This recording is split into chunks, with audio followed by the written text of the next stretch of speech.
video cho na panutin ti hen Chrome lut lew hen itin hong maintain home setting ball pot in lang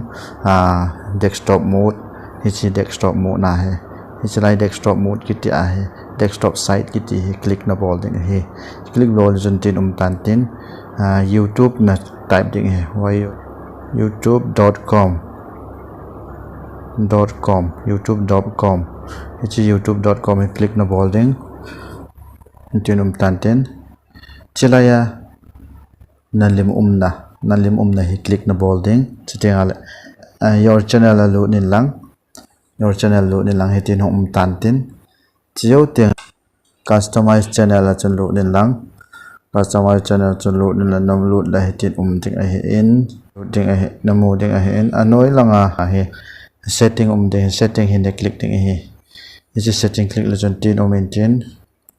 channel line lu kit ding hi general channel upload default kiti de joy channel la lu ting a hi channel la lu de chun tin home maintain future is eligibility hi na me ding a hi future eligibility na me azo ting anoya is like in the future that require phone verification kiti hi anoya hi ne click ding a hi click la chun itin home maintain tinga hi le iti ne click ding hi verify phone number hi mobile phone number hi ne click ding hi verify phone number click na ball ala tin home maintain hi laya hi nang ma country chu ipiham nang ma country men chu na sut ding hi dia chu ne click ding tai India chu nang ma home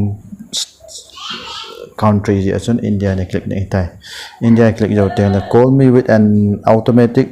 voice message hi lawale text me the verification code so i type de he i click wa hele itin maintain ichilaya he na phone number na pi na ding tan tin phone number cho i click de tai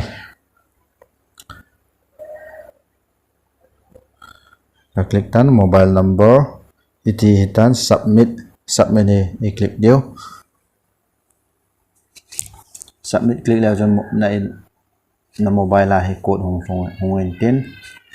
hong long tan submit ball de he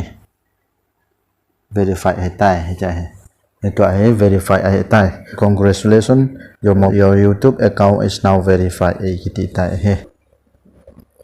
verify ball phana cho enable kiti tai langa enable anake sun tai he chi enjoy cho enable green color lo hen to green color ai tai close ball within channel he verify tai